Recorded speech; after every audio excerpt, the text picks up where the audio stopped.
असं आहे की प्रत्येकाला अधिकार आहे याचिका करण्याचा, परंतु सरकारने जो GR काढलेला आहे तो विचारपूर्वक काढलेला आहे, तो कायदेशीर आहे।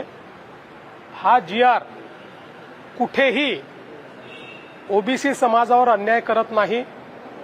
हा GR कोणालाही सरसकट आरक्षण देत नाही।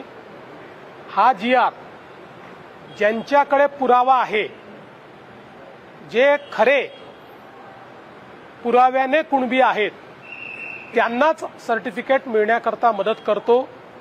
त्यामुळे कोर्टातही आम्ही राज्य शासनाच्या वतीनं योग्य भूमिका मांडू। मी पुन्हा एकदा ओबीसी समाजाच्या नेत्यांना सांगू इच्छितो, आपण GR नीट वाचा। कुठेही सरसकट कोणालाही आरक्षण दिलेलं नाही। कायद्याने पुराव्यानिशी जे लोक अर्ज करतील त्यांचा पुरावा तपासून तो योग्य असेल तरच याच्यामध्ये आरक्षण मिळणार आहे।